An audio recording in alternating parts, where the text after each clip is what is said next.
விருதுநகர் மாவட்டம் ஸ்ரீவில்லிபுத்தூர் பகுதியைச் சேர்ந்த 2 சிறுவர்களிடம் பாலியல் சீண்டலில் ஈடுபட்டதாக 2 பெண்கள் உட்பட 4 பேர் கைது செய்யப்பட்டுள்ளார்கள். கடந்த வாரம் சித்ரா என்ற சென்னையைச் சேர்ந்த பெண் ஒருவர் சென்னை பத்திரிகையாளர் மன்றத்தில் நடைபெற்ற பத்திரிகையாளர் சந்திப்பில் திவ்யா கள்ளச்சி என்ற யூடியூபர் சிறுவர்களிடம் பாலியல் சீண்டலில் ஈடுபட்டுள்ளதாகவும் அவர் மீது நடவடிக்கை எடுக்க வேண்டும் என்றும் வலியுறுத்தி சென்னை டிஜிபி அலுவலகத்தில் புகார் அளித்திருப்பதாக தெரிவித்திருந்தார். இதுகுறித்து சென்னை டிஜிபி அலுவலகத்திலிருந்து விருதுநகர் மாவட்ட காவல் கண்காணிப்பாளருக்கு இப்புகார் அனுப்பி வைக்கப்பட்டு விசாரணை நடைபெற்று வந்தது.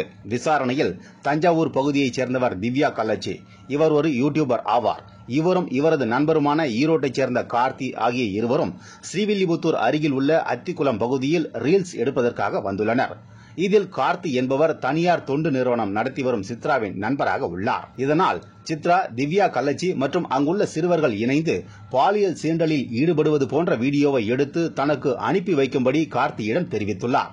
இதன் அடிப்படையில் கார்த்தி தனது நண்பரான ஹவுசிங் போர்டு பகுதியைச் சேர்ந்த ஆனந்த் என்பவரின் மூலம் திவ்யா கள்ளச்சி 2 சிறுவர்களிடம் பாலியல் சீண்டலில் ஈடுபடுவது போல் படம் எடுத்து சித்ராவிற்கு அனுப்பி வைத்துள்ளனர். இந்த வீடியோவை ஆதாரமாக கொண்டு திவ்யா கள்ளச்சியிடம் சித்ரா பணம் கேட்டதாக கூறப்படுகின்றது. தொடர்ந்து விசாரணை வளையத்திற்குள் சித்ராவை கொண்டு வந்த போலீசார் கார்த்தி, ஆனந்த், திவ்யா கள்ளச்சி ஆகிய மூவரிடமும் தொடர் விசாரணையில் ஈடுபட்டனர். தொடர்ந்து நடைபெற்ற விசாரணையில் சித்ரா என்பவர்தான் திவ்யா கள்ளச்சியிடம் பணம் பறிப்பதற்காக இது மாதிரியான வீடியோக்களை எடுக்க சொல்லி இருப்பதாக தெரியவந்தது. இந்த விவகாரத்தில் 18 வயதுக்கு உட்பட்ட சிறுவர்கள் வருவதால் சிறுவர்களின் ஆபாச வீடியோ எடுத்து ஆனந்த் மற்றும் கார்த்தி இவர்களுக்கு தூண்டுகோலாக செயல்பட்ட சித்ரா மற்றும் சிறுவர்கள் மீது பாலியல் தாக்குதலில் ஈடுபட்ட திவ்யா கள்ளச்சி ஆகிய 4 பேர் மீது விருதுநகர் மாவட்ட குழந்தைகள் நல அலுவலர் மீனாட்சி ஸ்ரீவில்லிபுத்தூர் அனைத்து மகளிர் காவல் நிலையத்தில் அளித்த புகாரின் அடிப்படையில் கைது செய்யப்பட்ட 4 பேர் மீதும் போக்சோ உட்பட 6 பிரிவுகளின் கீழ் வழக்கு பதிவு செய்த ஸ்ரீவில்லிபுத்தூர் அனைத்து மகளிர் காவல் நிலைய போலீசார் தொடர்ந்து விசாரணையில் ஈடுபட்டு வருகின்றனர்.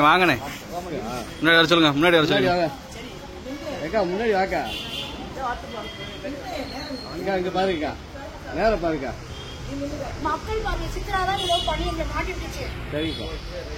நான் அப்பவே சொன்னேன், நான் எந்த தப்புமே பண்ணல. சிக்கா சூர்யா உள்ள வைக்கிறதுக்காக 27 லட்சம் டம்ளே கட்டி மாட்டினாங்க.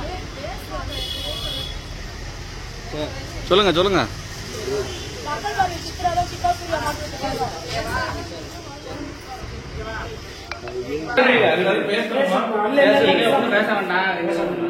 இல்ல நீங்க கேள்வி கேளுங்க ஏதாவது